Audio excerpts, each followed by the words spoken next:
അടിച്ചു വീശുന്ന നേരമാണ്. ആ നേരത്തെ നിങ്ങളൊന്ന് പുറത്തിറങ്ങി നിൽക്കണേ. റമദാനിനെ നിങ്ങളൊന്ന് കാത്തിരിക്കണേ. അതിനൊരു നിലയും വിലയും റമദാനിന്റെ മൂല്യവും നിങ്ങൾ അംഗീകരിച്ചു കൊടുക്കണമേ. റമദാനിന്റെ മുമ്പുള്ള സമയവും റമദാനും ഒരുപോലെയാവരുത്. റമദാൻ വന്നപ്പോഴും റമദാൻ വരാതിരുന്നപ്പോഴും ജീവിതത്തിന്റെ സ്ട്രക്ചർ ഒരുപോലെയാവരുത്. ദാനധർമ്മങ്ങൾ വർദ്ധിക്കട്ടെ. അൽ യദുൽ ഉൽയാ ഖൈറും മിനൽ യദിസ് സുഫ്ലാ. താഴെ നിൽക്കുന്ന കയ്യിനേക്കാളും മേലെ നിൽക്കുന്ന കയ്യിനാണ് പോരിശയുള്ളത്, പവിത്രതയുള്ളത്. എന്തുകൊണ്ടെന്നറിയോ? മേലെയുള്ള കയ്യ് കൊടുക്കുന്ന കയ്യാണ്, താഴെയുള്ള കയ്യ് വാങ്ങുന്ന കയ്യാണ്. കൊടുക്കുന്ന കയ്യിനാണ് മഹത്വമെന്ന് മഹാനായ റസൂലുള്ളാഹി സ്വല്ലല്ലാഹു അലൈഹി വസല്ലം. അത് പറയുമ്പോഴാണ് നമ്മുടെ സുഹൃത്തുക്കള് നമ്മുടെ ബക്കറ്റുമായിട്ട് വരുന്നത്. വല്ലാത്തൊരു കോയിൻസിഡൻസ്. അപ്പൊ നമ്മൾ അള്ളാഹുവിന്റെ വഴിയിലേക്ക് നമ്മൾ കഴിയുന്ന ദാനം ചെയ്യുക, നന്നായിട്ട് ദാനം ചെയ്യുക. നമ്മുടെ SKSF-ന്റെ പ്രിയങ്കരായ പ്രവർത്തകര് വളരെ വലിയ കഠിനാധ്വാനം കൊണ്ടാണ് ഇവിടെ ഈ പരിപാടി സംഘടിപ്പിച്ചിരിക്കുന്നത്. അപ്പൊ ഇൻഷാ അള്ളാഹ് അതിന് ഒരു സാമ്പത്തിക ബാധ്യതയുമായി പോകരുത്. എല്ലാവരും അതിലേക്ക് സഹകരിക്കുക. ഇൻഷാ അള്ളാഹ്. അള്ളാഹു നമ്മുടെ പരിശ്രമങ്ങളെ പടച്ചവൻ സ്വീകരിക്കട്ടെ. പരിശ്രമിക്കാനാ പറഞ്ഞത്, പരിശ്രമിക്കാനാ. നൂഹ് നബി അലൈഹിസ്സലാം 950 കൊല്ലം ദഅവത്ത് ചെയ്തിട്ട് 80 ആളെ കിട്ടിയെന്ന. ഒരു കൊല്ലം ഒരാളെ കിട്ടിയിട്ടുണ്ടെങ്കിൽ 950 മെമ്പർമാരുണ്ടായേനെ. നൂഹ് നബിക്ക് എത്രയുള്ളത്? 80. പക്ഷെ അല്ലാഹു നൂഹ് നബിയോട് ഒരിക്കലും ചോദിക്കൂല എന്തേ മെമ്പർമാരെ എണ്ണം കുറഞ്ഞു എന്ന് ചോദ്യമല്ല. നൂഹ് നബിയെ നിങ്ങൾ പണിയെടുത്തിട്ടുണ്ടോ? ഉണ്ട് റബ്ബേ.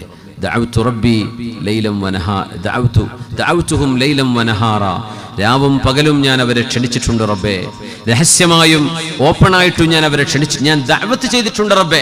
പിന്നെ അവര് വന്നില്ല, എന്ത് ചെയ്യാനാ? ജനങ്ങൾ അറിയിക്കാനേ പറ്റും. അപ്പോൾ പരിശ്രമമാണ് അള്ളാഹു നോക്കുന്നത്. അതുകൊണ്ട് നമ്മുടെ ഭാഗത്ത് നിന്ന് പരിശ്രമങ്ങൾ ഉണ്ടാകട്ടെ. നമ്മുടെ പരിശ്രമങ്ങൾ അള്ളാഹു സ്വീകരിക്കട്ടെ. ആമീൻ ആമീൻ യാ റബ്ബൽ ആലമീൻ.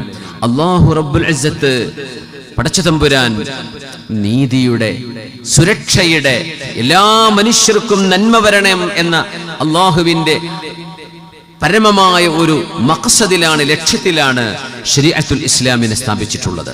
ഇതുപോലെ ഒരു ഭരണാധികാരിയോട് ശരീഅത്തുൽ ഇസ്ലാം പറയും, ആ ഭരണത്തിന് കീഴിലുള്ള സർവ്വ മനുഷ്യർക്കും, അത് മുസ്ലിമെന്നോ മുസ്ലിമെന്നോ ഇല്ല, എല്ലാ മനുഷ്യർക്കും നീതി വേണം, എല്ലാവരെയും ഒരുപോലെ കാണണം. സർവ്വ മനുഷ്യരുടെയും മനസ്സിന് സന്തോഷം നൽകാൻ നമുക്ക് കഴിയണം. എന്തേ? അള്ളാഹുവിന്റെ മക്കളാണ് സർവ്വ മനുഷ്യരും. പടച്ചവന്റെ സൃഷ്ടികളെല്ലാം അള്ളാഹുവിന്റെ ആശ്രിതരാണ്. അവന്റെ മക്കൾ എന്ന് പറയാൻ പാടില്ല, പക്ഷെ ഒരു മജാസൻ, ഒരു മെറ്റഫർ, ഒരു ആലങ്കാരിക പ്രയോഗമാണത്. അള്ളാഹിന്റെ മക്കളെ പോലെ കാണണം സർവ്വ മനുഷ്യരെയും. ഒരു മനുഷ്യനും ഒരു മനുഷ്യനെ ഉപദ്രവിക്കരുത്.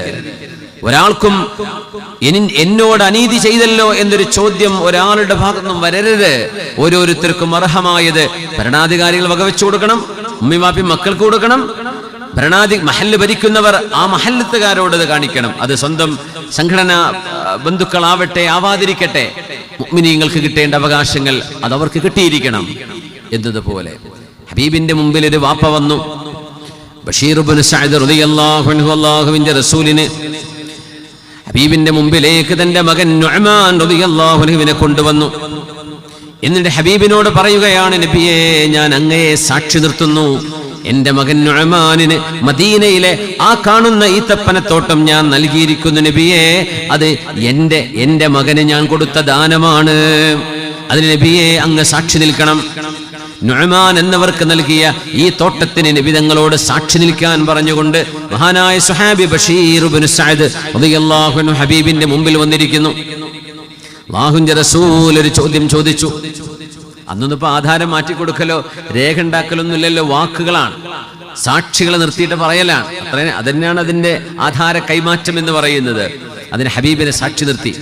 എന്റെ മകൻ നുഅ്മാനിന് നബിയെ, വാപ്പയായ ബഷീർ ഇബ്നു സഅദ് എന്ന ഞാൻ എന്റെ മകൻ നുഅ്മാൻ ഇബ്നു ബഷീറിന് ഞാനിതാ എന്റെ തോട്ടം നൽകിയിരിക്കുന്നു റസൂലേ, അങ്ങതിന് സാക്ഷി നിൽക്കണം. നബി തങ്ങൾ ഒരു തിരിച്ചൊരു ചോദ്യം ചോദിച്ചു. അതൊരു വല്ലാത്ത ചോദ്യമാണ്. അകുല്ല ഉൽദിക നഹൽത മിസ്ലഹാ. ബഷീറേ, നിങ്ങളുടെ മകൻ നുഅ്മാനിന് കൊടുത്ത പോലെ നിങ്ങളുടെ മറ്റു മക്കൾക്കും നിങ്ങൾ ഇതുപോലെ കൊടുത്തിട്ടുണ്ടോ? ഖാല ലാ, ഇല്ല നബിയേ, ഇല്ല. ഞാൻ നുഅ്മാനിന് മാത്രമാണ് കൊടുത്തത്. അശ്ഹദ് അലാ ഹാദാ ഗൈരി, ഈ പരിപാടിക്ക് സാക്ഷി നിൽക്കാൻ ബഷീറേ എന്നെ കിട്ടില്ല, നിങ്ങൾ വേറെ ആരെങ്കിലും കൊണ്ടുവന്നോളൂ. ഫഇന്നീ ലാ അശ്ഹദു അലാ സൂർ, അനീതി ചെയ്യുന്നതിന് സാക്ഷി നിൽക്കാൻ പ്രവാചകനായ എനിക്ക് സാധ്യമല്ല എന്ന് സ്വന്തം അനുയായിയായ ബഷീർ ഇബ്നു സഅദ് റളിയല്ലാഹു അൻഹുവിനോട് അല്ലാഹുവിന്റെ റസൂലിന്റെ പരാമർശം നിങ്ങൾ ആലോചിച്ചു നോക്കൂ. നബി തങ്ങളോട് മറ്റു മക്കൾ വന്ന് പരാതി പറഞ്ഞിട്ടല്ല ഇത്. നബിയെ, ഞങ്ങളുടെ വാപ്പ ഞങ്ങൾക്ക് തന്നില്ല എന്ന് മക്കൾ നബിയോട് വന്ന് പറഞ്ഞിട്ട് പോലുമില്ല. പക്ഷേ ഹബീബായ തങ്ങൾ വാപ്പയോട് ചോദിച്ചു, നിങ്ങൾക്ക് നുഅ്മാൻ എന്ന മകൻ മാത്രമാണോ ഉള്ളത്? അല്ല നബിയെ, എനിക്ക് വേറെ 4 മക്കൾ വേറെയുണ്ട്. എന്നാൽ നുഅ്മാനിന് നിങ്ങൾ ഇഷ്ടദാനം നൽകുമ്പോ അതിന് തത്തുല്യമായത് നിങ്ങളുടെ മറ്റു മക്കൾക്കും നിങ്ങൾ കൊടുക്കേണ്ടതുണ്ടല്ലോ. ഒരാൾക്ക് മാത്രം ഇത് കൊടുക്കുന്നത് നിങ്ങളുടെ മക്കളുടെ മനസ്സിന് വേദനയുണ്ടാക്കില്ലേ? അതുകൊണ്ട് ഈ പരിപാടിക്ക് എന്നെ സാക്ഷി നിർത്തണ്ട, ഞാനതിനെ സാക്ഷിയാവില്ല. എന്നിട്ട് പറഞ്ഞു, ഇത്തഖുല്ലാഹ്, ഉപ്പമാരെ ഉമ്മമാരെ നിങ്ങൾ അല്ലാഹുവിനെ ഭയപ്പെടണമേ. വസാവൂ ബൈന ഔലാദിക്കും, നിങ്ങളുടെ മക്കൾക്ക് ഒരുപോലെ വീതിച്ചു കൊടുക്കണമേ. വേറെ റിവായത്തിൽ വഅദിലു ബൈന ഔലാദിക്കും, നിങ്ങളുടെ മക്കളോട് എല്ലാവരോടും ഒരുപോലെയായി, നിങ്ങൾ വാപ്പയാണ് ഉമ്മയാണ്, നിങ്ങൾ നീതി പാലിക്കണമേ. അനന്തര സ്വത്ത് ഒരുപോലെ വിധിച്ചു കൊടുക്കണേ എന്നല്ല ഈ പറയുന്നത്. ജീവിതകാലത്ത് നിങ്ങൾ എന്തെങ്കിലും ചെയ്യുന്നുണ്ടോ അത് നിങ്ങൾ ഈക്വലായിട്ട് കൊടുക്കണം.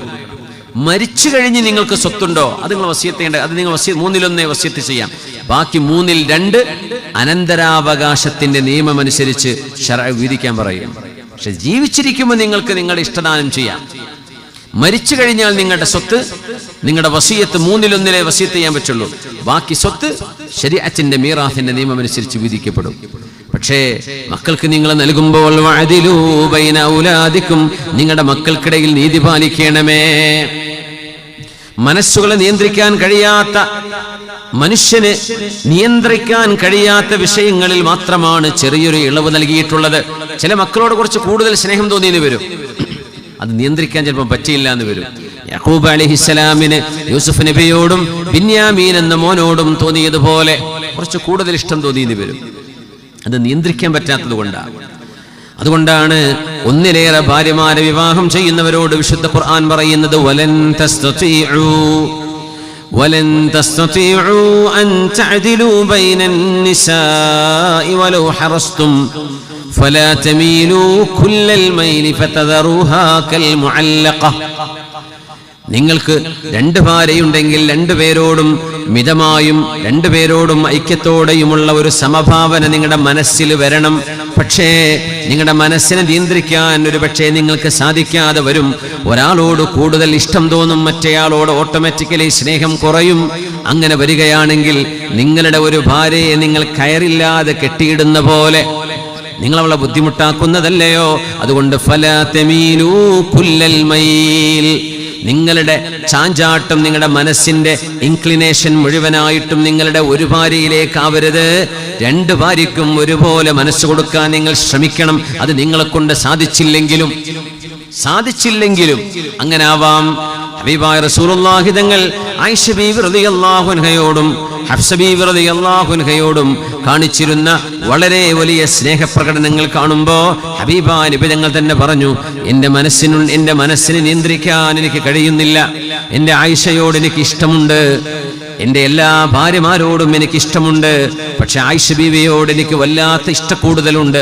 അതെൻ്റെ പ്രിയപ്പെട്ട കൂട്ടുകാരൻ്റെ മോളാണ്, എൻ്റെ ഏറ്റവും അടുത്ത ചെറുപ്പം മുതലുള്ള എൻ്റെ ഹബീബായ അബൂബക്കറിന്റെ മോളാണ് റളിയല്ലാഹു അൻഹുമാ. അതുകൊണ്ട് നിങ്ങൾ എന്നെ ആക്ഷേപിക്കരുതേ, എന്നെ കുറ്റപ്പെടുത്തരുതേ, ഞാൻ ശ്രമിക്കായികയല്ല. ഹബീബായ നബി തങ്ങൾ പറയുമായിരുന്നു സല്ലല്ലാഹു അലൈഹി വസല്ലം, നിങ്ങൾ ഓരോരുത്തരോടുമുള്ള കടപ്പാടുകൾ നിർവഹിക്കുമ്പോഴാണ് ഈ മതത്തിന്റെ ഭംഗി നമ്മൾ കാണിച്ചു കൊടുക്കുന്നത് മറ്റുള്ളവർക്ക്. നമ്മൾ അനുഭവിക്കുന്നത് വളരെ മനോഹരമാണ്. മക്കൾക്കിടയിൽ നീതി, ഭാര്യമാർക്കിടയിൽ നീതി, അയൽവാസികൾക്കിടയിൽ നീതി, അങ്ങനെയൊക്കെ ഇസ്ലാമിന്റെ കാഴ്ചപ്പാടാണ്. അത്ര മനോഹരമാണ് നമ്മുടെ ദീൻ. നമ്മുടെ ദീൻ എന്നത് സംസ്കാരമാണ്. നമ്മുടെ ദീൻ എന്ന് വെറും ഒരു നിസ്കാരം, നോമ്പും ഹജ്ജും ഉംറയും തീർന്നു അല്ലല്ല. നമ്മുടെ ദീൻ ഓരോ അനക്കത്തിലും അടക്കത്തിനും നിയമമുള്ളതാണ് നമ്മുടെ ദീൻ.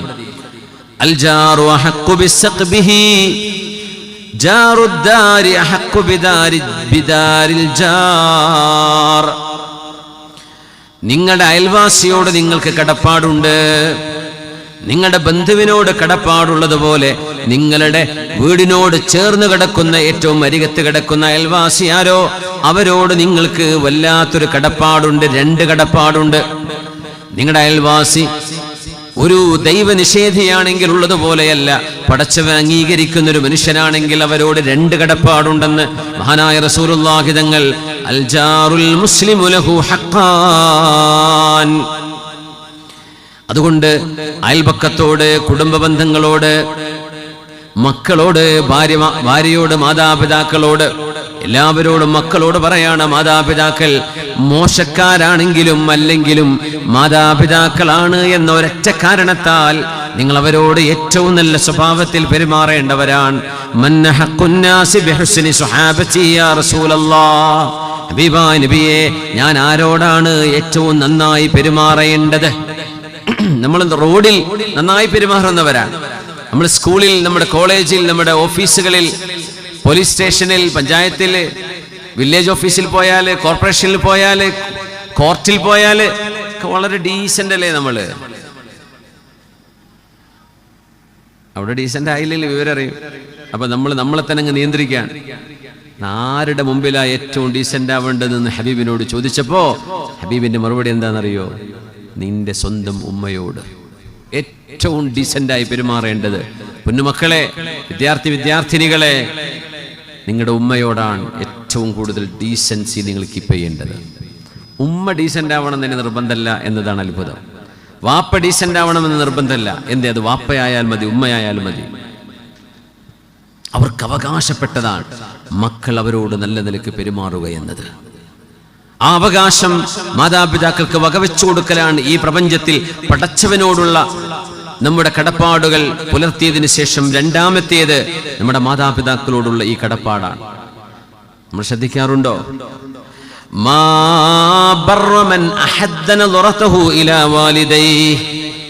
മഹാന്മാർ പറയുമായിരുന്നു, ഉമ്മയോടോ ഉപ്പയോടോ തുറിച്ചൊരു നോട്ടം നോക്കുന്ന മനുഷ്യൻ ആ ഉമ്മയോടും വാപ്പയോടും കരുണ ചെയ്തില്ല, ആ ഉമ്മയോടും വാപ്പയോടും ചെയ്യേണ്ട ബാധ്യത നിർവഹിച്ചില്ല. ആര്? തുറിച്ചൊരു നോട്ടം നോക്കി ഉമ്മയെ, മോൻ അല്ലെങ്കിൽ മോള് വാപ്പയെ നോക്കി തുറിച്ച ഒരു നോട്ടം നോക്കിയാൽ ആ വാപ്പയോടുള്ള ബാധ്യത നിങ്ങൾ നിർവഹിച്ചില്ല. ഉമ്മയെ അങ്ങനെ നോക്കിയാൽ ഉമ്മയോടുള്ള ബാധ്യത നിർവഹിച്ചിട്ടില്ല. ഇതൊക്കെ ദീനിനെ പറയാൻ കഴിയൂ. പ്രിയപ്പെട്ട സഹോദരങ്ങളെ, നമ്മുടെ സയൻസിനും കെമിസ്ട്രിക്കും ബയോളജിക്കും നമ്മുടെ എക്കണോമിക്സിനും ബിസിനസ് സ്റ്റഡീസിനും പറയാൻ കഴിയില്ല. അത് ദീനിനെ പറയാൻ കഴിയൂ. എല്ലാറ്റിലും പരമമായ നീതി, എല്ലാവരോടും പരമമായ നീതി, എല്ലാറ്റിനും സർവമതങ്ങളോടും നീതി. അങ്ങനെയാണ്. അന്യമതവിശ്വാസികൾ അവരിലുള്ള നന്മകളെ സ്വീകരിക്കാൻ നമ്മൾ കടപ്പെട്ടവരാണ്. الذين يستمعون القول فيتبعون احسنه എന്ന ആയത്തിനെ വ്യാഖ്യാനിക്കുന്നിടത്ത് ചില മുഫസ്സിരീങ്ങൾ ഒന്നുകൂടെ വിശാലതലങ്ങളിലേക്ക് പോകുന്നുണ്ട്. എല്ലാവരിലുമുള്ള നന്മയെ സ്വീകരിക്കാൻ കഴിയണമെന്ന്. ഹബീബായ നബി തങ്ങൾ സ്വഹാബികൾ മുഴുവനും വിളിച്ചിട്ട് പറഞ്ഞു, ഇഅ്രിദൂ അലയ്യ റുഖാകും. ജാഹിലിയ കാലത്ത് ഇസ്ലാം വരുന്നതിന്റെ മുമ്പ് നിങ്ങൾ മന്ത്രിച്ചൂതി കൊടുത്തിരുന്നല്ലോ, റുഖിയ ചെയ്തിരുന്നല്ലോ. ആ റുഖിയകൾ നിങ്ങൾ എന്നെ ഒന്ന് കാണിക്കണേ എന്ന് പറഞ്ഞു. അപ്പോ ജാഹിലിയ കാലത്ത് രോഗശമനത്തിന് അവര് മന്ത്രിച്ചൂതുമായിരുന്നു. മന്ത്രിച്ചൂത് എന്ന് പറഞ്ഞാൽ എന്താ? മെല്ലെ ചൊല്ലിയിട്ട് ഊതുക. അതിനബി മന്ത്രം, തലയണ മന്ത്രം എന്നൊക്കെ പറഞ്ഞാൽ എന്താ? മെല്ലെ പറയാന്നല്ലേ. ഈ മന്ത്രം എന്ന് പറയുമ്പോൾ മെല്ലെ പറയാന്നതിന് അർത്ഥമുള്ളൂ. വിശുദ്ധമായ ഖുർആനിന്റെയും ഹദീസിന്റെയും നിർദ്ദേശങ്ങളിലൂടെ നല്ല നല്ല പ്രാർത്ഥനകളും ദിക്റുകളും ആയത്തു ശിഫാകളും ഒക്കെ രോഗികൾക്ക് ഓതിക്കൊടുക്കുന്നത് ശറഅ് അംഗീകരിച്ചതും പ്രോത്സാഹിപ്പിച്ചതുമാണ്. എന്നാൽ ജാഹിലിയത്തിൽ ചിലതൊക്കെ ചെയ്തിരുന്നു അവര്. പുണ്യനബി തങ്ങൾ അവരൊക്കെ വിളിച്ചു, മുസ്ലിം അല്ലാതിരുന്ന ആളുകളെയും വിളിച്ചു. നിങ്ങൾ എന്താണ് പ്രീ ഇസ്ലാമിക് ടൈമിൽ, ഇസ്ലാം വരുന്നതിന്റെ മുമ്പ്, അതായത് നബി തങ്ങൾ നുബുവത്തുമായി വരുന്നതിന്റെ മുമ്പ് എന്താണ് നിങ്ങൾ രോഗശമനത്തിന് ഇവിടെ ചൊല്ലിക്കൊടുത്തിരുന്നത് എന്ന് നബി തങ്ങൾ സ്വഹാബികളോട് ചോദിച്ചിട്ടുണ്ട്. സ്വഹാബികൾ അല്ലാത്തവരെ വിളിപ്പിച്ച് ചോദിച്ചിട്ടുണ്ട്. സ്വല്ലല്ലാഹു അലൈഹി വസല്ലം റുഖൽ ജാഹിലിയ്യ, അതാണ് അരിദു അലയ്യ റുഖാകും എന്ന് പറഞ്ഞു. എന്നിട്ട് അതിൽ ഏതൊക്കെയാണോ ശറഇനോട് യോജിച്ചു വരുന്നത് അവകളെ നബി തങ്ങൾ അംഗീകരിക്കുകയും ശറഇനോട് യോജിക്കാതെ വരുന്നവയെ നബി തങ്ങൾ തള്ളിക്കളയുകയും ചെയ്തു. തെമീമത്തുകൾ അങ്ങനെയാണ്. തെമീമത്ത് എന്ന് പറഞ്ഞ ഏലസ് എന്നാണ്. ഏലസുകൾ എല്ലാം ശിർക്കാണ് എന്ന് ഒരു ഹദീസിനെ ശരിക്കും മനസ്സിലാക്കാതെ ചില ആൾക്കാർ പറയാറുണ്ട്. ഹബീബായ റസൂലുള്ളാഹി തങ്ങൾ നിഷിദ്ധമാക്കിയത് ജാഹിലിയ്യത്തിന്റെ സ്വഭാവത്തിലുള്ള ശിർക്ക് കൊണ്ടുവരുന്ന വചനങ്ങൾ ഉൾക്കൊള്ളിക്കുന്ന റുഖയകളും ശിർക്ക് വന്നു പോകുന്ന തമീമത്തുകളുമാണ്. അത് ഫിഖ്ഹിന്റെ വീക്ഷണം എന്താണെന്ന്, കർമ്മശാസ്ത്ര നിയമങ്ങൾ എന്താണെന്ന് പഠിക്കാതെ ഏതെങ്കിലും കേവല ഹദീസുകളെ തർജ്ജമ ചെയ്ത് അർത്ഥം വെക്കുമ്പോൾ വരുന്നു പോയ ചില അബദ്ധങ്ങളാണ്. ശറ അംഗീകരിച്ചിട്ടുള്ള ദീനിന്റെ പ്രമാണങ്ങളിൽ വന്നിട്ടുള്ള പ്രാർത്ഥനകൾ തമീമത്തുകളായി, ഏലസുകളായി ഒരു മനുഷ്യൻ ശരീരത്തിൽ സൂക്ഷിക്കുന്നത് ലാ ബഅസ ബിഹി, അതിന് യാതൊരു വിരോധവുമില്ലെന്ന് മഹാനായ ജഅഫർ സ്വാദിഖ് തങ്ങൾ അവറുകൾ മുതൽ സൈനുൽ ആബിദീൻ തങ്ങൾ മുതൽ അഹ്ലു ബൈത്തിന്റെ മഹാന്മാരായ ആലിമീങ്ങൾ ഫത്വ കൊടുത്തത് നമ്മുടെ ഫുഖഹാക്കൾ ഉദ്ധരിക്കാറുണ്ട്. പിന്നെ പറ്റൂല എന്ന് പറഞ്ഞാൽ എന്താ? എല്ലാ തമീമത്തും ശിർക്കാണ്. കുല്ലു ബിദ്അത്തിൻ ളലാല എന്ന് പറഞ്ഞാൽ പോലും ആ സ്റ്റേറ്റ്മെന്റ് ആമുൻ മഖ്സൂസ് എന്നാണ് പറയാ. കുല്ലു എല്ലാം അർത്ഥമുണ്ട്, ശരിയാണ്. പക്ഷെ എല്ലാ ബിദ്അത്തും, എല്ലാ പുതുതായി ഉണ്ടായതും ളലാലത്താണ് എന്നതിനർത്ഥമില്ല. എന്തുകൊണ്ട് അർത്ഥമല്ല? ഹഖീഖത്ത് അതിനെതിരാണ് എന്നതുകൊണ്ട്. നബി തങ്ങളുടെ കാലത്തില്ലാതിരുന്നത് സ്വഹാബികളുടെ കാലത്തുണ്ടായിട്ടുണ്ട്. ഉമർ റളിയല്ലാഹു അൻഹു തറാവീഹിന് 20 റക്അത്ത് തമീമുദ്ദാരിയെ കൊണ്ട് തറാവീഹ് നിസ്കരിപ്പിച്ചത് നബി തങ്ങളുടെ കാലത്തില്ലാത്ത പരിപാടി. തങ്ങൾ തറാവീഹ് ജമാഅത്തായി തങ്ങളുടെ ജീവിതകാലത്ത് തങ്ങൾ ചെയ്തിട്ടില്ല. പക്ഷെ സ്വഹാബികൾ അത് ചെയ്തു. അതും ഈ കുല്ലു ബിദ്അത്ത് എന്ന് പറഞ്ഞ കുല്ലു എല്ലാം എന്ന് പറഞ്ഞ ഇതും പെടൂലേ? അതാണോ? അല്ല. പിന്നെന്താ പെടുന്നത്, പെടാത്തത്? മാ ലൈസ മിൻഹു, ദീനിന്റെ അടിസ്ഥാന പ്രമാണങ്ങൾക്ക് എതിരായി വരുന്നതെല്ലാം തള്ളപ്പെടേണ്ടതാണ്. പ്രമാണങ്ങളോട് യോജിച്ചു വരുന്നുണ്ടോ? ഒരു കുഴപ്പമില്ല. അതുകൊണ്ടാണ് കുല്ലു തമീമത്തിൻ ശിർക്കുൻ എന്ന് പറയരുത്. ശറഇന്റെ പ്രമാണങ്ങളോട് യോജിച്ചു വരാത്തതിനെ കുറിച്ചാണ് ആ പറഞ്ഞതെന്ന് ആ വിഷയകമായി നടന്ന ചർച്ചകളെ, മഹാന്മാരുടെ രേഖകളെ പരിശോധിച്ചാൽ തീരാവുന്ന പ്രശ്നമേ ഉള്ളൂ. അല്ലാണ്ട് വെറുതെ പറഞ്ഞിട്ട് ആളുകളങ്ങ് വല്ലാണ്ട് ബുദ്ധിമുട്ടാക്കും. നബി തങ്ങൾ സല്ലല്ലാഹു അലൈഹി വസല്ലം തങ്ങൾ മറ്റു മതവിശ്വാസികളുടെ ആശയങ്ങളെ, അവരുടെ വിശ്വാസങ്ങളെ നബി തങ്ങൾ കേൾക്കാൻ താല്പര്യപ്പെട്ടിട്ടുണ്ട്. അല്ലെങ്കിൽ റസൂലുള്ളാഹി സ്വല്ലല്ലാഹു അലൈഹി വസല്ലം തങ്ങൾ അതുമായി നെഗോസിയേഷൻ നടത്തിയിട്ടുണ്ട് എന്ന് മഹാന്മാരായ പണ്ഡിതന്മാർ വിവരിക്കുകയാണ്. അത് നല്ലതെടുക്കാം, അല്ലാത്ത തള്ളിക്കളയാം. ശരീഅത്തിനോട് യോജിച്ചു വരുന്ന എടുക്കാം, അല്ലാത്ത ഒഴിവാക്കി കളയാം. ഉമയ്യത്ത് ഇബ്നു അബി സ്വൽത്ത് എന്ന് പറയുന്ന ഒരു കവി ഉണ്ടായിരുന്നു. അദ്ദേഹം രസകരമായ അദ്ദേഹം നബിയായി വരുമെന്ന് സ്വയം വിചാരിച്ചു പോയ മനുഷ്യനാണ്. അദ്ദേഹം വിചാരിച്ചു ഞാൻ നബിയായിരിക്കുമെന്ന്. ഇൻ തഗ്ഫിരില്ലാഹുമ്മ ഫഗ്ഫിർ ജമ്മാ വഅയ്യു അബ്ദില്ലക ലാ ആലമ്മാ. ഉമയ്യത്ത് ഇബ്നു അബി സ്വൽത്തിന്റെ വരികളിൽപ്പെട്ട ഒരു വരിയാണത്. ഇൻ തഗ്ഫിരില്ലാഹുമ്മ ഫഗ്ഫിർ ജമ്മാ. അയാൾ മുശ്രിക്കാണ്, അയാൾ കാഫിറാണ്. ഹബീബാ നബി തങ്ങൾ ചോദിച്ചു, ഉമയ്യത്ത് ഇബ്നു അബി സ്വൽത്തിന്റെ വരികൾ എന്നെ ഒന്ന് കേൾപ്പിക്കണമേ. അയാൾ കാഫിറായി മരിച്ച ആളാണ്, പക്ഷെ കവിയായിരുന്നു. പക്ഷെ നല്ല നല്ല വരികൾ പാടിയിട്ടുണ്ട്, നല്ല മനോഹരമായ വരികൾ. ഇടക്ക് ശരിയില്ലാത്തതും പാടിയിട്ടുണ്ട്. അപ്പൊ അദ്ദേഹത്തിന്റെ നല്ല വരികളൊക്കെ നബി തങ്ങൾ ചൊല്ലിക്കേട്ടു. അതിൽപ്പെട്ടതാ ഈ വരി: ഇൻ തഗ്ഫിരില്ലാഹുമ്മ ഫഗ്ഫിർ ജമ്മാ വഅയ്യു അബ്ദില്ലക ലാ ആലമ്മാ. നീ മാപ്പ് നൽകുന്നവനല്ലയോ റബ്ബേ, ഫഗ്ഫിർ ജമ്മാ. മുത്തുനബി തങ്ങൾ റസൂലായി വരുന്നതിന്റെ തൊട്ടു മുമ്പ് വരെ നബിയാണെന്ന് വിചാരിച്ചു. തങ്ങൾ നബിയായി വന്നു, പക്ഷെ അദ്ദേഹം വിശ്വസിച്ചില്ല, വിശ്വസിക്കാതെ മരിച്ചു. അയാൾ കാഫിറായി മരിച്ച ആളാണ്. തങ്ങൾ പറയുമായിരുന്നു, ആമന ശഅറുഹു വകഫറ ഖൽബുഹു. ഉമയ്യത്ത് ഇബ്നു അബി സ്വൽത്തിന്റെ പാട്ടുകൾക്ക് ഈമാനുണ്ട്, അയാളുടെ ഹൃദയം അവിശ്വാസത്തിലാണ്, ഹൃദയം കാഫിറാണ്, പാട്ടുകൾക്ക് ഈമാനുണ്ട് എന്ന് നബി തങ്ങൾ പറഞ്ഞ കവിയാണ് മക്കക്കാരനായിരുന്ന ഉമയ്യത്ത് ഇബ്നു അബി സ്വൽത്ത്. പക്ഷെ തങ്ങളുടെ പാട്ട് കേൾക്കാൻ ഇഷ്ടപ്പെട്ടു. എന്തിനറിയോ? പാട്ടുന്നത് കവിതകളാണ്. ആ കവിതകളിൽ നല്ല ആശയങ്ങൾ ഉള്ളത് നബി തങ്ങൾ സ്വീകരിച്ചു, അല്ലാത്ത തള്ളിക്കളയാൻ വേണ്ടി പറഞ്ഞു. മഹാനായ ഉസ്മാൻ ഇബ്നു അഫ്ഫാൻ റളിയല്ലാഹു അൻഹു അങ്ങനെ ഒരു ജാഹിലിയ്യ കാലത്തെ കവിയുടെ കവിതകൾ ഉദ്ധരിച്ചുകൊണ്ട് പറയുമായിരുന്നു. നല്ലൊരു കവിതയുണ്ട്: അലാ കുല്ലു ഷൈഇൻ മാ ഖലല്ലാഹ ബാതിലു വകുല്ലു നഈമിൻ ലാ മഹാലത സായിലു. ഉസ്മാൻ ഇബ്നു അഫ്ഫാൻ റളിയല്ലാഹു അൻഹു ഹബീബിന്റെ പുതിയാപ്പിള, വിശുദ്ധ ഖുർആൻ സമാഹരിക്കാൻ ഏറ്റവും വലിയ ത്യാഗം ചെയ്ത ഇസ്ലാമിന്റെ 3ാമത്തെ ഭരണാധികാരി. എന്താ ഈ കവി പറയുന്നത്? അലാ, അറിയണേ, കുല്ലു ഷൈഇൻ മാ ഖലല്ലാഹ ബാതിലു. പടച്ചതമ്പുരാനല്ലാത്ത ലോകത്തെ മറ്റെല്ലാം അനർത്ഥങ്ങളാണ്. ഈ ലോകത്തെ ഏറ്റവും വലിയ സത്യം എന്ന് പറയുന്നത് അല്ലാഹു ജല്ല ജലാലുവാണ്. പടച്ചതമ്പുരാൻ അല്ലാത്തത് മുഴുവനും വ്യർത്ഥമാണ്, ബാത്തിലാണ്. അടുത്ത വരി എന്താ?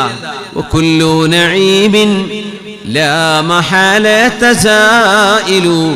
എല്ലാ അനുഗ്രഹങ്ങളും നീങ്ങിപ്പോകുന്നതാണ്.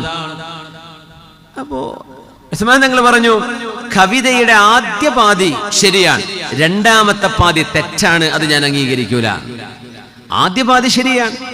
അലാ കുല്ലു ശൈഇൻ മാ ഖലല്ലാഹ ബാതിലു. ഈ പ്രപഞ്ചത്തിലെ വിഷയങ്ങളിൽ ഏറ്റവും ഘനമുള്ള വിഷയം, ഈ ലോകത്തെ ചർച്ചകളിൽ ഏറ്റവും മനോഹരമായ ചർച്ച അല്ലാഹുവിനെ കുറിച്ചുള്ള, പ്രപഞ്ചത്തിന്റെ സൃഷ്ടാവിനെ കുറിച്ചുള്ള ചർച്ചയാണ്. ബാക്കിയൊക്കെ ബാത്തിലാണ്. പിന്നെ എല്ലാ അനുഗ്രഹങ്ങളും നീങ്ങിപ്പോകോ? ദുന്യാവത്തത് നീങ്ങും, പക്ഷെ ആഖിറമുണ്ടല്ലോ, അത് നഈമല്ലേ, സ്വർഗം ലാ യസൂൽ, അത് നീങ്ങിപ്പോകാത്തതാണ്. അപ്പൊ എല്ലാ അനുഗ്രഹങ്ങളും നീങ്ങും എന്ന് പറഞ്ഞത് ശരിയല്ല, കാരണം സ്വർഗത്തിന്റെ അനുഗ്രഹം നീങ്ങിപ്പോകാത്തതാണ്. അപ്പൊ ആ സൈഡ് ഞാൻ അംഗീകരിക്കുന്നില്ല. പക്ഷേ ആ ജാഹിലിയ കവി പറഞ്ഞ ആദ്യ പാതി ശരിയാണ്, രണ്ടാമത്തെ പാതി ശരിയല്ല. ആര് പറയുന്നു? ഉസ്മാൻ ഇബ്നു അഫ്ഫാൻ റളിയല്ലാഹു അൻഹു. ഇത് ഇസ്ലാമിൻ്റെ ഒരു വിശാലമായ കാഴ്ചപ്പാടാണ്. നമുക്കുണ്ട്, ഒരാളെ ഇഷ്ടപ്പെട്ടാൽ ആൾ ചെയ്യുന്നത് മുഴുവൻ ശരിയായിരിക്കും. ഒരാളെ ഇഷ്ടപ്പെടാതിരുന്നാലോ പിന്നെ നോക്കുന്നത് നമ്മൾ ലെൻസിലൂടെയാണ് പിന്നെ നോക്കുക. പിന്നെ ഏത് ചെറുതും ഗുരുതരമായ ഏത് ചെറിയ വാക്കും അത് ഭയങ്കര വലിയ പ്രശ്നമായിരിക്കും. അത് മനുഷ്യന്റെ വീക്ഷണത്തിന്റെ ഒരു പ്രശ്നമാണ്. നമ്മൾ ഇഷ്ടപ്പെട്ട് കഴിഞ്ഞാൽ അങ്ങനെയാണ്. وعين الرضا عن كل عيب كليلة ولكن عين السخط تبدي المساوية. മനുഷ്യന്റെ ഇഷ്ടത്തിന്റെ കണ്ണുകൾ എല്ലാ കുറവുകളും ഇല്ലായ്മകളും മായ്ച്ചു കളയും. ഇഷ്ടത്തിന്റെ കണ്ണിലൂടെ നോക്കിയാൽ ഒരു മരുമോൾ അമ്മായിമാർക്ക് ഇഷ്ടമാണെങ്കിലേ ആ മോൾക്ക് ഇല്ലാത്ത ഗുണങ്ങളില്ല. ഇഷ്ടപ്പെടാതിരുന്ന് നോക്കി, ആ കുട്ടി ചെയ്യുന്നത് മുഴുവൻ പ്രശ്നമായിരിക്കും. മനുഷ്യൻ അങ്ങനെ ആവരുതെന്നാ ഖുർആൻ പറയുന്നത്. അങ്ങനെ ആവരുത്. നന്മകൾ നന്മകളായും നല്ലത് നല്ലതായും, എത്ര വലിയ ശത്രുവാണെങ്കിലും തെറ്റ് തെറ്റായിട്ടും നന്മ നന്മയായിട്ടും കാണാൻ കഴിയുക. റസൂലുള്ളാഹി സ്വല്ലല്ലാഹു അലൈഹി വസല്ലമ തങ്ങൾ ജനങ്ങളുടെ ചിന്തകളെ നബി തങ്ങൾ അറിയുമായിരുന്നു. നാളത്തെ പരിപാടിക്ക് വരുമ്പോഴേ നമ്മുടെ സഹചാരി ഒരുപാട് പാവപ്പെട്ട രോഗികളെ സഹായിക്കുന്ന നമ്മുടെ സംവിധാനമാണ്. SKSFന്റെ സഹചാരി സെന്റർ ഇവിടെ പഴഞ്ചനയിൽ വർക്ക് ചെയ്യുന്നുണ്ട്. അതുകൊണ്ട് നമുക്ക് ലഭിക്കുന്ന ഈ ഒരു കവറിൽ ചെറിയൊരു ലീഫ്ലെറ്റ് ഉണ്ട്, കാര്യങ്ങളൊക്കെ മനസ്സിലാക്കാൻ. നാളത്തെ പരിപാടിക്ക് വരുമ്പോഴേ എല്ലാവരും ഒരു നല്ല സംഭാവന, ഒരു തുക നമ്മുടെ കവറിൽ ഇട്ടുകൊണ്ട് വരണം എന്ന് പ്രത്യേകം അറിയിക്കുകയാണ്. നാളെ ഇൻഷാ അല്ലാഹ് ഹാഫിദ് സിറാജുദ്ദീൻ ഖാസിമി പത്തനാപുരം അവരുടെ പ്രഭാഷണമാണ് നടക്കാൻ പോകുന്നത്. അതുകൊണ്ട് എല്ലാവരും നാളത്തേക്ക് സഹായിക്കണം, സഹായവുമായി വരണം എന്ന് ഒരിക്കലൂടെ സംഘാടകർക്ക് വേണ്ടി അറിയിക്കുകയാണ്. ഖന്തഖ് യുദ്ധം നടക്കുമ്പോൾ, ഖന്തഖ് എന്നത് അഹ്സാബ് യുദ്ധമാണ്. അഹ്സാബ് 4 മതവിശ്വാസികളെ, 4 വിഭാഗം ആളുകൾ മദീനക്കെതിരെ, പുണ്യ റസൂലിനെതിരെ തിരിഞ്ഞ് മദീനയെ ഒരു കൊയാലിഷൻ, എല്ലാവരും ജോയിന്റ് അറ്റാക്ക് എന്നൊക്കെ പറയില്ലേ, കുറെ ആർമി, മക്കാര്, മക്കയിലെ അവിശ്വാസികളായ മുഴുവൻ ആളുകള്, ഖുറൈശികള്, നസ്വാറകള്, യഹൂദികള്, മജൂസികള്, ഇങ്ങനെ കുറെ ആളുകൾ കൂടിയിട്ട് പുണ്യനബി തങ്ങൾക്കെതിരെ മദീനയെ ഇല്ലായ്മ ചെയ്യാൻ വേണ്ടി വന്ന ഒരു യുദ്ധമാണ് അഹ്സാബ്. അതാണ് പിന്നെ ഖന്തഖ് യുദ്ധമായി മാറിയത്. ദ ബാറ്റിൽ ഓഫ് കോൺഫെഡറേറ്റ്സ് എന്നാണ് അതിന് പറയാ, സംഘമായി വന്ന യുദ്ധം. ഹബീബായ നബി തങ്ങൾ അതിന് ഒരു മീറ്റിംഗ് വിളിച്ചു. എന്താണ് നമ്മൾ ചെയ്യേണ്ടത്? മദീനയെ എങ്ങനെ സുരക്ഷിതമാക്കണം? സ്വഹാബികളിൽ നബി തങ്ങൾ വല്ലാതെ ഗൗരവത്തോടുകൂടെ ഒരു ചർച്ച ചെയ്യുമ്പോൾ ഒരു സ്വഹാബിയെ കാണുന്നില്ല. ആ സ്വഹാബിയാണ് സൽമാനുൽ ഫാരിസി റളിയല്ലാഹു അൻഹു. അപ്പോ ഉഹദിന്റെ മലയുടെ മുകളിലൂടെ മഹാൻ ഇങ്ങനെ നടന്നു പോകുന്നുണ്ടായിരുന്നു. ചിലരൊക്കെ കണ്ടു സ്വഹാബി, അവർ പറഞ്ഞു, നബിയെ, സൽമാൻ എന്നവര് ഉഹദ് മലയുടെ ഭാഗത്ത് കണ്ടിട്ടുണ്ടായിരുന്നു ഞങ്ങള്. സൽമാൻ എന്നവർ കുറച്ചു നേരം കഴിഞ്ഞ് വന്നു. സൽമാൻ അശ്ർ അലയ്യ, നമ്മൾ എന്ത് ചെയ്യും? അദ്ദേഹം എഞ്ചിനീയറാണ്. മഹാനവറുകളുടെ എഞ്ചിനീയറിംഗ് അവിടെ അതിന്റെ കഴിവ് തെളിയിച്ചു. വിധങ്ങളെ, മദീന ഞാൻ നോക്കുകയായിരുന്നു. നമുക്ക് 3 ഭാഗം മലകളാണ്. ഒരു ഭാഗമാണ് നമുക്ക് മലകളില്ലാത്തത്. ആ പ്രദേശമാണ് വൾനറബിൾ. അവിടെ നമുക്ക് യുദ്ധം സംഭവിച്ചാൽ അതിലൂടെ അറ്റാക്ക് വരും. രണ്ട് ഭാഗം ശക്തമായ മലനിരകളാണ്. പിന്നെ ഒരു ഭാഗം നമുക്ക് വീടുകളുണ്ട്, കുന്നുകളുണ്ട്. പിന്നെ ഒഴിഞ്ഞുകിടക്കുന്ന പ്രദേശമുണ്ട്. അവിടെ നമുക്കൊരു കിടങ്ങ് കുഴിക്കാം. ഇത് ഞങ്ങൾ പേർഷ്യക്കാർ ഞങ്ങളുടെ നാടുകളിൽ ചെയ്ത് കണ്ട് പരിചയമുള്ളവരാണ്. പേർഷ്യക്കാര് ചെയ്തിരുന്നൊരു പണി ഹബീബായ നബി തങ്ങൾ മദീനയിൽ എടുത്തു. നമുക്ക് അങ്ങനെ അതിനെ കണ്ടുകൂടെ? അങ്ങനെയാണ് ചില പണ്ഡിതന്മാർ അതിലൊരു പാഠം ഉൾക്കൊള്ളുന്നത്. അതിപ്പോ പേർഷ്യക്കാർ ചെയ്തിരുന്ന ഒരു പണിയായിരുന്നല്ലോ. ഇതൊരു വിശ്വാസവുമായി ബന്ധപ്പെട്ട് കിടക്കുന്നതല്ലല്ലോ. ഇതൊരു സ്ട്രാറ്റജിയാണ്, ഇതൊരു ഐഡിയയാണ്. ആ ഐഡിയ ഹബീബായ നബി തങ്ങൾ അംഗീകരിച്ചു സല്ലല്ലാഹു അലൈഹി വസല്ലം. പേർഷ്യക്കാരെന്നത് മാഗിയൻസ്, അവർ തീ ആരാധിക്കുന്ന ആളുകളാണ്. അവർ ചെയ്യുന്ന നമുക്ക് ചെയ്യണ്ടല്ലോ എന്ന് പറയാമായിരുന്നു. പക്ഷേ ഇത് അവരുടെ ഒരു ആരാധനയോ മറ്റൊന്നുമല്ലല്ലോ. അവരുടെ ഏതെങ്കിലും ഒരു വിശ്വാസത്തെ സ്വീകരിക്കുകയുമല്ല. അവർ ചെയ്തു വരുന്ന ഒരു കൃത്യമായ ഒരു യുദ്ധ നടപടിയെ പുണ്യനബി തങ്ങൾ അംഗീകരിച്ചു. തങ്ങൾക്ക് ഇഷ്ടമായി എന്ന് മാത്രമല്ല, മദീനയുടെ ആ ഭാഗം കിടങ്ങൊഴിക്കാൻ വേണ്ടി പറഞ്ഞില്ലേ. അങ്ങനെയാണത് ഖന്തഖ് യുദ്ധമായി മാറിയത്. ആ കിടങ്ങ് എന്ന ആശയം പേർഷ്യക്കാരായ തീ ആരാധകർ ചെയ്തിരുന്ന പണിയായിരുന്നു. അത് പുണ്യനബി തങ്ങൾ മദീനയിൽ അത് ഇംപ്ലിമെന്റ് ചെയ്തു സല്ലല്ലാഹു അലൈഹി വസല്ലം. മുസ്ലിമിന്റെ കണ്ണ് ഒരൽപ്പം കൂടെ വിശാലമായി ചിന്തിക്കാൻ സാധിക്കണം എന്ന് പഠിപ്പിക്കുകയാണ്. മുത്തുനബി തങ്ങൾ കത്തുകൾ എഴുതുമായിരുന്നു രാജാക്കന്മാർക്ക്. സ്വഹീഹ് മുസ്ലിമിൽ ഹദീസുണ്ട്, അന്നഹു ദുകിറ ലഹു അനിൻ നസാറ ഹീന അർസല ഇലൈഹിം കിതാബൻ ഇലർ റൂം. തുർക്കിയുടെ ഭരണാധികാരി കോൺസ്റ്റന്റൈൻ ചക്രവർത്തിയുടെ അരികത്തേക്ക്, കോൺസ്റ്റാന്റിനോപ്പിളിന്റെ ഭരണാധികാരിയുടെ അരികത്തേക്ക്, കൈസറിന്റെ അരികത്തേക്ക്, സീസറിന്റെ അരികത്തേക്ക് പുണ്യനബി തങ്ങൾ ദഅവത്തിന്റെ കത്തുമായി പറഞ്ഞയച്ചപ്പോ ഹബീബായ തങ്ങളോട് പറഞ്ഞു, നബിയേ, ക്രിസ്തീയ മതവിശ്വാസികളുടെ രാജാക്കന്മാർ സീല് വെച്ച കത്തുകളല്ലാതെ അവരൊരിക്കലും വായിക്കൂല. ലെറ്റർ പേഡിലല്ലാതെ നോക്കൂല എന്നൊക്കെ പറയില്ല. അത് ഒഫീഷ്യൽ ആവില്ല എന്ന് പറയുന്ന പോലെ സ്റ്റാമ്പ് ഇല്ലെങ്കിൽ ആ കത്തുകൾ അവർ വായിക്കൂല നബിയെ. അപ്പൊ അറബികൾക്ക് സ്റ്റാമ്പ് ചെയ്യുന്ന പരിപാടി ഇല്ല. ഖാത്തം. ഹബീബായ നബി തങ്ങൾക്കൊരു മോതിരമുണ്ടായിരുന്നു. ആ മോതിരത്തിന്റെ മീതെ റസൂലുള്ളാഹി തങ്ങളുടെ മോതിരത്തിൽ മുഹമ്മദുൻ റസൂലുള്ളാഹ്, ഇത് അള്ളാഹുവിന്റെ റസൂലാണെന്ന് എഴുതി വെക്കപ്പെട്ട ഒരു രേഖ, ഒരു എഴുത്ത്, ഒരു എൻഗ്രേവിംഗ് ആ മോതിരത്തിന്റെ മുകളിൽ ഉണ്ടായിരുന്നു. ആ കല്ലുകൊണ്ട് മഷിയിൽ മുക്കിയിട്ട് നബി തങ്ങൾ ഒപ്പുവെച്ചു കൊടുത്തിട്ടുണ്ട്. അത് ചെയ്യാൻ പറഞ്ഞത് ക്രിസ്ത്യാനികൾ ആ കത്തുകൾ വായിക്കണമെങ്കിൽ തന്നെ സീല് നോക്കും അവര്. അതുകൊണ്ട് നിങ്ങൾ സീല് വെക്കണം ഹബീബേ തങ്ങളെ എന്ന് റസൂലുള്ളാഹി തങ്ങളോട് സ്വഹാബിമാർ പറഞ്ഞപ്പോ അവർക്ക് വേണ്ടി ഹബീബായ നബി തങ്ങൾ സീലുണ്ടാക്കുകയും ആ ഖാത്തം ഹുദൈബിയ സന്ധിയിലടക്കം പുണ്യനബി തങ്ങൾ ഉപയോഗിക്കുകയും ചെയ്തിട്ടുണ്ട്. സ്വഹാബിമാർ പറയാൻ, കഅന്നി അൻദുറു ഇലാ ബയാദിഹി ഫീ യദിഹി, ഹബീബായ നബി തങ്ങളുടെ കയ്യിൽ, ഹബീബിന്റെ കയ്യിൽ ആ വെളുത്ത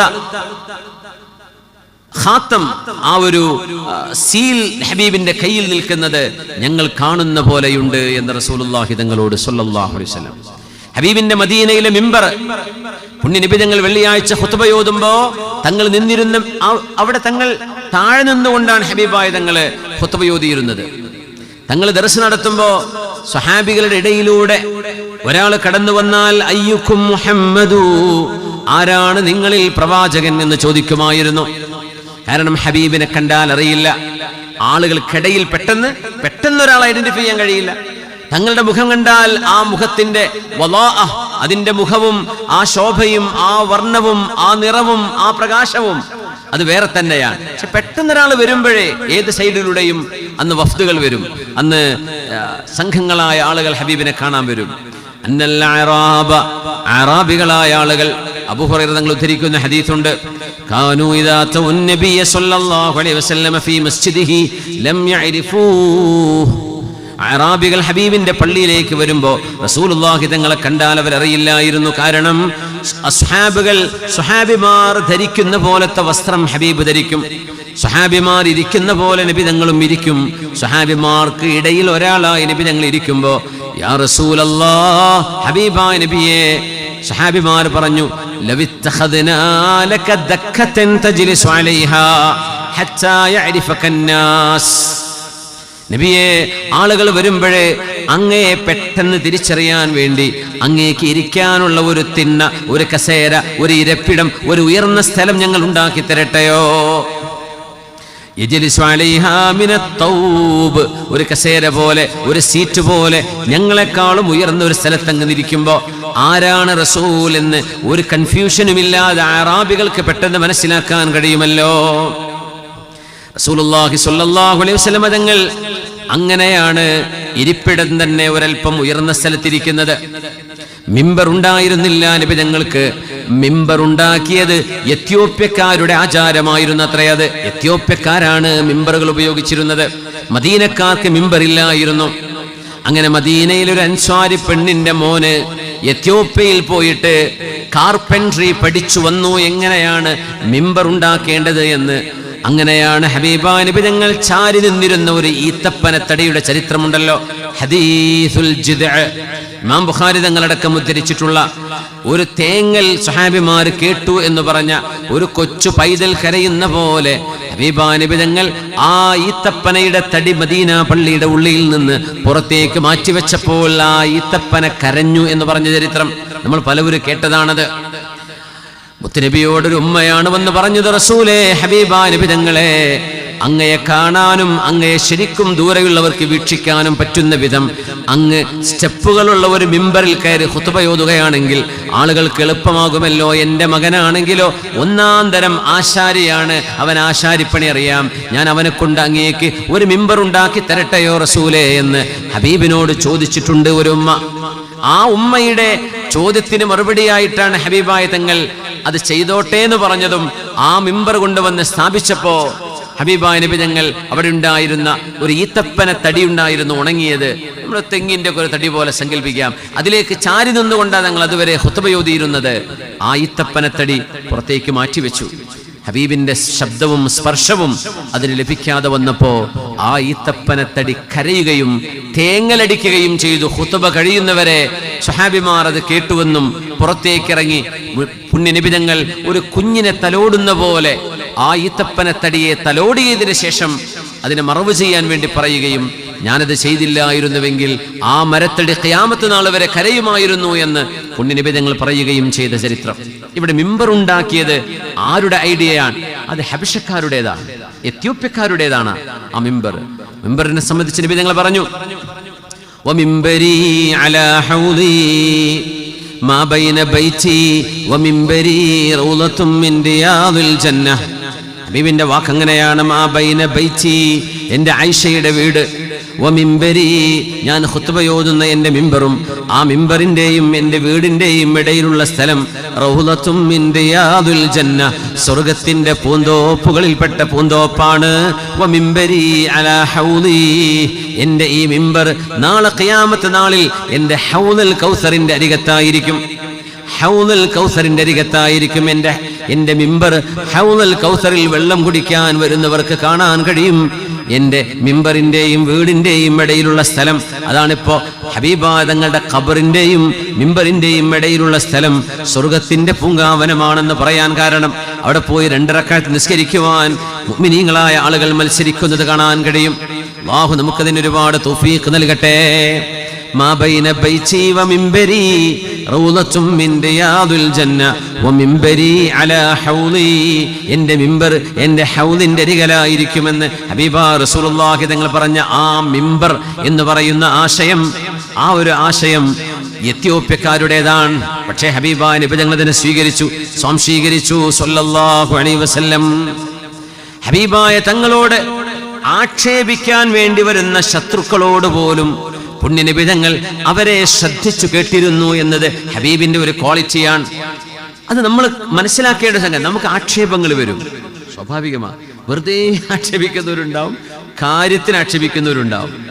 2 ആക്ഷേപമാണെങ്കിലും നമ്മൾ കേൾക്കന്നെ വേണം. അതിന് ചൂടായിട്ട് കാര്യമില്ല.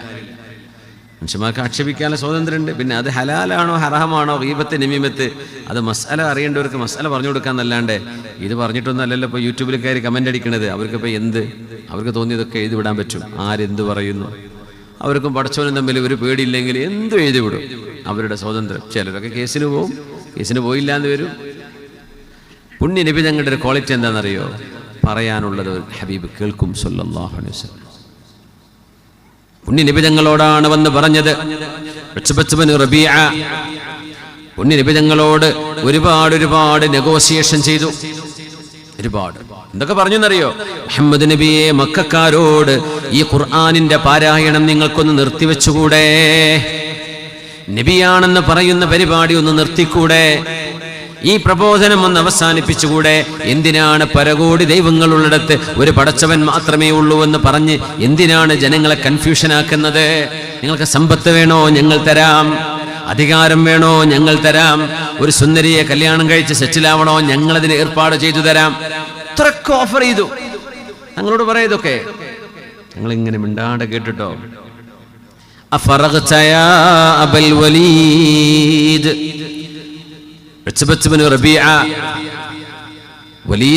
വലീദ് വാപ്പയാണത്, വലീദിന്റെ ഉപ്പ. വലീദിന്റെ പിതാവേ, നിങ്ങൾക്ക് പറയാനുള്ളതൊക്കെ പറഞ്ഞു കഴിഞ്ഞുവോ? റബീഅ എന്ന് പറഞ്ഞ മനുഷ്യനെ അബാ വലീദ്, അബൂ വലീദ്, വലീദിന്റെ ഉപ്പ.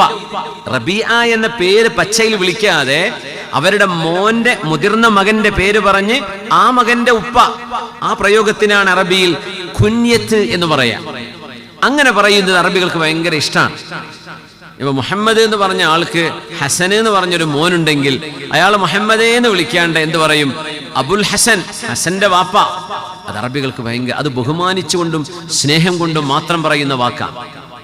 പുണ്യ നബിതങ്ങൾക്ക് ഭ്രാന്തുണ്ട് എന്ന് വന്ന് പറഞ്ഞ ആളോട് ഹബീബായ നബിതങ്ങൾ എന്ന് പറഞ്ഞാൽ മതി.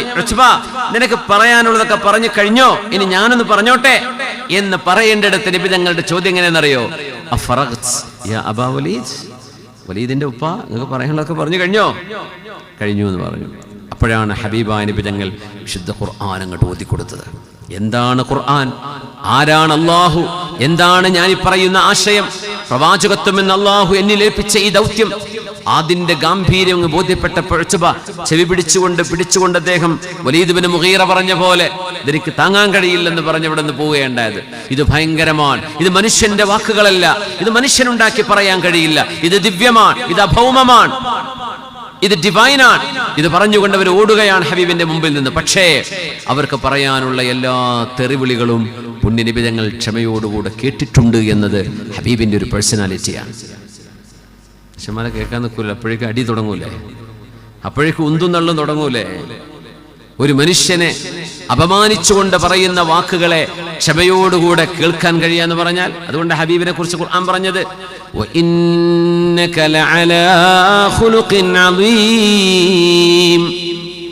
നബിയേ, അങ്ങ് ഏറ്റവും മനോഹരമായ സ്വഭാവത്തിന്റെ ഉടമയാണ്.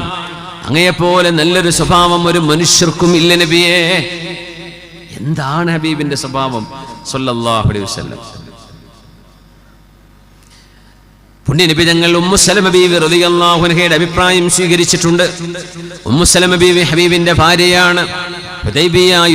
ഹുദൈബിയ സന്ധി നടക്കുമ്പോഴേ ഉംറക്ക് പോയ നബി തങ്ങൾക്ക് മദീനയിലേക്ക് ഉംറ ചെയ്യാതെ ഹുദൈബിയ വരെ എത്തിയിട്ട് ഹുദൈബിയ എന്ന സ്ഥലത്ത് നിന്ന് തിരിച്ചു പോരേണ്ടി വരുമ്പോ സ്വഹാബിമാരാരും തിരിച്ചു പോരാൻ കൂട്ടാക്കാതിരുന്നപ്പോ ഉമ്മു സലമ റളിയല്ലാഹു അൻഹയുടെ ടെന്റിലേക്ക് കയറി ചെന്നുകൊണ്ട് നബി തങ്ങൾ പറഞ്ഞു, യാ ഉമ്മ സലമ ഹലക്കന്നാസ്. ഉമ്മു സലമ, എന്റെ ജനങ്ങൾ നശിച്ചു പോയോ? അവർക്ക് പരാജയം സംഭവിച്ചുവോ? എന്തേ നബിയേ? ഉമ്മു സലമ, ഞാൻ പറഞ്ഞു നമ്മൾ മദീനയിലേക്ക് തിരിച്ചു പോവുകയാണ്. എന്റെ അനുയായികൾ പറയുന്നു ഞങ്ങൾ പോകാൻ റെഡിയല്ല നബിയേ, മക്ക വളരെ അടുത്തല്ലയോ, നമുക്ക് ഉംറ ചെയ്തിട്ട് തന്നെ തിരിച്ചു പോകാം.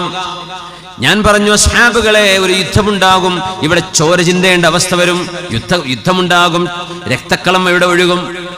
അവർ പറഞ്ഞു, നബിയേ ഞങ്ങൾ ജീവൻ കൊടുക്കാൻ തയ്യാറാണ് റസൂലെ. 2000-ഓളം വരുന്ന അങ്ങയുടെ സ്വഹാബിമാർ ഞങ്ങൾ സ്വന്തം നാട്ടിലേക്കാണ് ഈ പോകാൻ ചോദിക്കുന്നത്.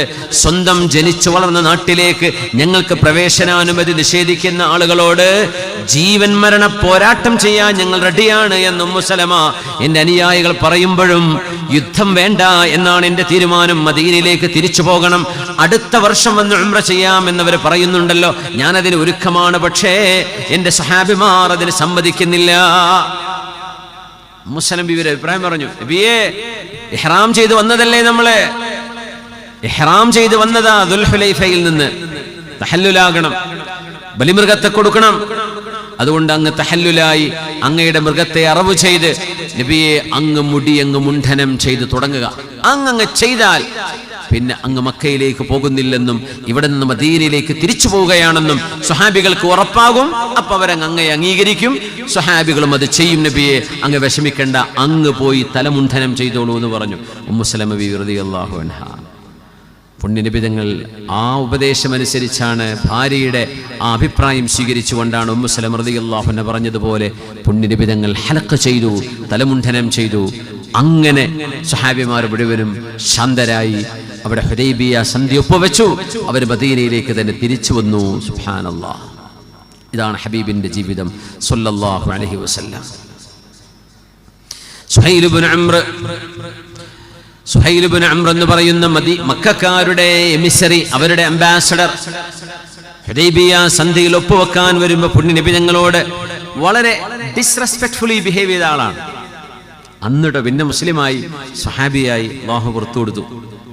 പക്ഷെ അന്ന് സുഹൈൽ ഇബ്നു അംർ റളിയല്ലാഹു തആല അൻഹു നബി തങ്ങളുടെ ശത്രുവാണ്. തങ്ങളോട് വളരെ ഇൻസൾട്ട് ചെയ്തിട്ടാണ് പറഞ്ഞത്, ഇത് വെട്ടണം, ബിസ്മില്ലാഹിർ റഹ്മാനിർ റഹീം, സ്ട്രൈക്ക് ഇറ്റ് ഓഫ്, വെട്ടിക്കളയണം. തങ്ങളത് ഒഴിവാക്കാൻ വേണ്ടി പറയുന്നു. മുഹമ്മദുൻ റസൂലുള്ളാഹ്, വെട്ടിക്കളയണം. മുഹമ്മദ് ഇബ്നു അബ്ദുല്ലാഹ്, അബ്ദുള്ളയുടെ മകൻ മുഹമ്മദ്. ലെറ്റ്സ് ബി ഫാക്ച്വൽ, അത് മതി. റസൂലുള്ളാഹ് കടവേട്ട ഇതൊക്കെ പറയുമ്പോഴും ശാന്തരായി ഹബീബായ നബി തങ്ങളെ കേട്ടവരാണ് റസൂൽ. ഹബീബായ നബി തങ്ങൾ അദ്ദേഹത്തെ കേൾക്കുകയായിരുന്നു സല്ലല്ലാഹു അലൈഹി വസല്ലം. റസൂലുള്ളാഹി തങ്ങളുടെ മുമ്പിൽ ആമിർ ഇബ്നു തുഫൈലും അർബദും വന്നു ഹബീബിന്റെ മുമ്പിലേക്ക് സല്ലല്ലാഹു അലൈഹി വസല്ലം. പുണ്യനബി തങ്ങളെ ഭീഷണിപ്പെടുത്താൻ വന്നതായിരുന്നു, ഹബീബിനെ പേടിപ്പിക്കാൻ വന്നതായിരുന്നു.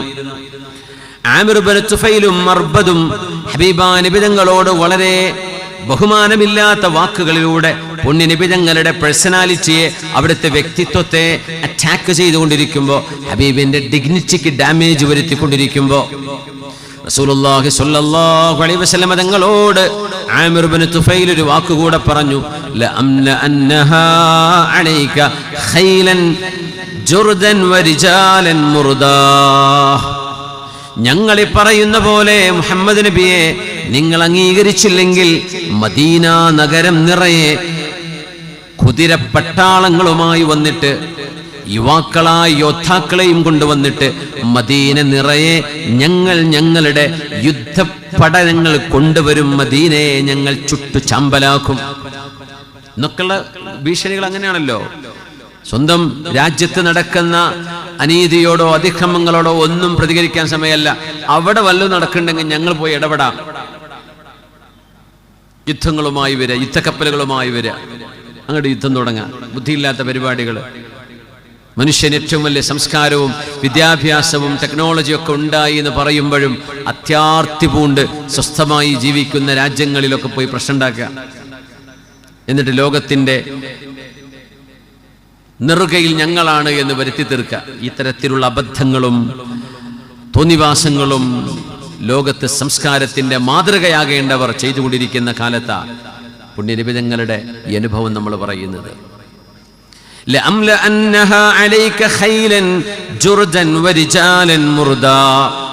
മദീനയെ ഞങ്ങളുടെ യുദ്ധസാമഗ്രികൾ മാത്രമല്ല, കുതിരപ്പടയാളികളെ കൊണ്ടുവന്ന്, യുവാക്കളായ മീശ മുളക്കാത്ത യുവാക്കൾക്കാണ് മുർദ് എന്ന് പറയാം.